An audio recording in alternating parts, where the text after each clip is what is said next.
হাতের কাছে থাকা অল্প কিছু ইনগ্রেডিয়েন্টস দিয়েই এত সুন্দর আর ক্রিস্পি চিকেন ফিঙ্গার তৈরি করা যায়।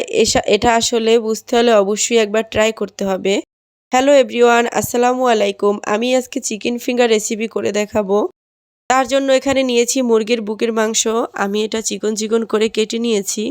দিয়েছি স্বাদ মতো লবণ, দিয়েছি 1 টেবিল চামচ মরিচের গুঁড়া, জিরার গুঁড়া, আরও দিয়েছি ধনিয়ার গুঁড়া, চাট মশলার গুঁড়া, তারপরে দিয়েছি 1 টেবিল চামচ অরিগানো, গোলমরিচের গুঁড়া আর 2 টেবিল চামচ সয়া সস, 1 টুকরা লেবু।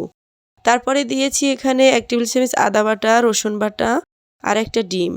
দিয়ে ভালোভাবে একটু মাখিয়ে নিব। মাখানোর কাজটা একটু সময় নিয়ে করতে হবে। তারপরে মাখানো হয়ে গেলে রেস্টের জন্য রেখে দিতে হবে। আধা ঘন্টা রাখলেই হয়ে যাবে। এইদিকে আমি কোটিংয়ের জন্য নিয়েছি 1 কাপ ময়দা, হাফ কাপ কর্নফ্লাওয়ার, দিয়েছি জিরার গুঁড়া, মরিচের গুঁড়া, চাট মশলার গুঁড়া, তারপরে দিয়েছি ধনিয়ার গুঁড়া, স্বাদ মতো লবণ। ভালোভাবে দিয়ে মাখিয়ে নিয়েছি। এখন ওখান থেকে 1 টুকরা গোশ এনে আমি ভালোভাবে চেপে চেপে কোট করে নিচ্ছি।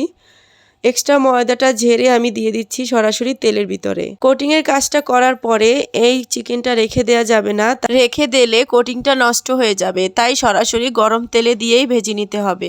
দিয়ে একটু উল্টে পাল্টে ভেজে নিতে হবে। যখনই ক্রিস্পি হয়ে যাবে তখনই সবগুলো চিকেন ফিঙ্গার কিন্তু তুলে নিতে হবে।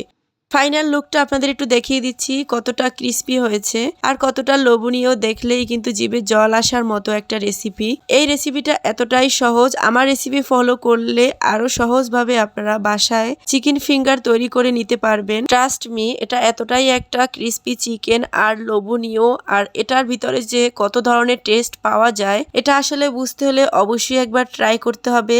এই ছিল আজকের মতো চিকেন ফিঙ্গার রেসিপি। আল্লাহ হাফেজ।